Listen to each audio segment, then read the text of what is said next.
یہ نہ صرف ڈیامر کے عوام کا حق ہے، یہ پاکستان کی ضرورت ہے۔ آپ کو معلوم ہے کہ مودی کی بھارت کا جو حکومت ہے، انہوں نے انڈس واٹر ٹریٹی پہ حملہ کیا ہے، انہوں نے پاکستان کو اس پانی دہشت گردی استعمال کر رہے ہیں۔ جب ان کے پاس کیپیسٹی ہے تو وہ ہمارے طرف سیلاب بھیج دیتے ہیں، جب ان کا جی چاہتا ہے وہ اپنے ہاں پانی روکتے ہیں اور نچلے جو ہمارا لوور ریپیرن ہے ان کو پیاسا مارنے کی کوشش کرتے ہیں۔ تو یہ وجہ ہے کہ اب پاکستان کے لیے کوئی اور منصوبہ اتنا اہمیت نہیں رکھتا جتنا یہ ڈیامر بادشاہ ڈیم کا منصوبہ رکھتا ہے۔ اور میں اپنا اتحادی وزیر اعظم شہباز شریف صاحب سے درخواست کرتا ہوں کہ شہباز صاحب، ہم نے آپ کا شہباز سپیڈ لاہور میں سنا ہے، اب آپ کو ہم نے دو دفعہ آپ کو وزیر اعظم بنایا ہے، ذرا میرے ڈیامر کے عوام کو اپنا وہ شہباز سپیڈ دکھائے اور جلد از جلد یہ ڈیامر بادشاہ ڈیم کو مکمل کر کے دکھائے۔ پاکستان پیپلز پارٹی نے ہمیشہ ملک کے مفاد کے بارے میں، چاہے وہ ہمارا معیشت ہو،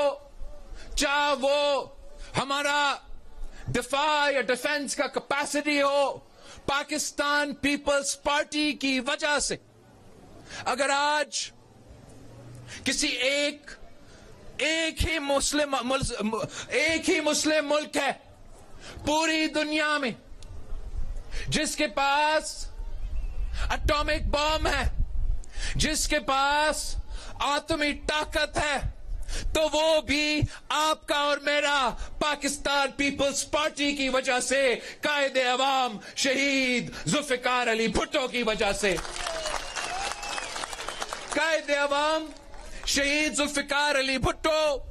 گلگت بلتستان کے سرزمین پہ کھڑا ہو کر یہ دعویٰ کیا تھا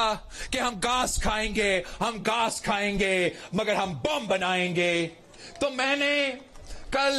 سکردو میں وہاں کے عوام سے کہا تھا کہ یہ غلط نہیں ہوگا اگر ہم دعویٰ کریں کہ پاکستان کا یہ ایٹم بم کا تحفہ اصل میں گلگت بلتستان کے عوام کا تحفہ ہے۔ اور اگر آج بھی کوئی مالی آنکھ سے پاکستان کی طرف نہیں دیکھ سکتے تو اس لیے کہ گری خدا بخش سے آج بھی قائد عوام شہید ذوالفقار علی بھٹو اپنا دیا ہوا اٹامک بم سے میرا اور آپ کا اس ملک کا تحفظ کر رہا ہے۔ ایٹم بم کے بعد جو پاکستان کا دفاع کے لیے سب سے بڑا اچیومنٹ وہ ہمارا میسائل ٹیکنالوجی ہے، اس لیے کہ میسائل ٹیکنالوجی کے بغیر آپ کے پاس ایٹم بم ہوگا، لیکن اس ایٹم بم کو اگر آپ نے کہیں پہنچانا ہے تو وہ میسائل ٹیکنالوجی کا ضرورت ہے۔ اور یہ میسائل ٹیکنالوجی جو آج پاکستان کے پاس ہے یہ شہید محترمہ بے نظیر بھٹو کا تحفہ ہے۔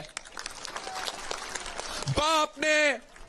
اٹامک بم دیا تو بیٹی نے ہمیں میسائل ٹیکنالوجی دی۔ یہ دونوں ایٹم بم اور میسائل ٹیکنالوجی کی صورت میں دونوں آج غنی خدا بخش سے پاکستان کا دفاع کر رہے ہیں۔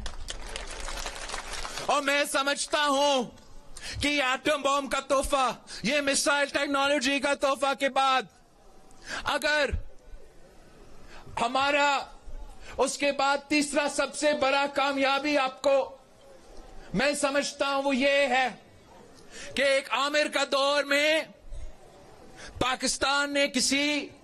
دوسرے ممالک کو یہ اجازت دیا تھا کہ وہ ہمارے ہاں اپنا بیسز بنائے، ملٹری بیسز بنائے، اور وہ اپنے ان بیسز سے دوسرے ممالک مطلب ہمارے سرزمین سے کوئی دوسرا ملک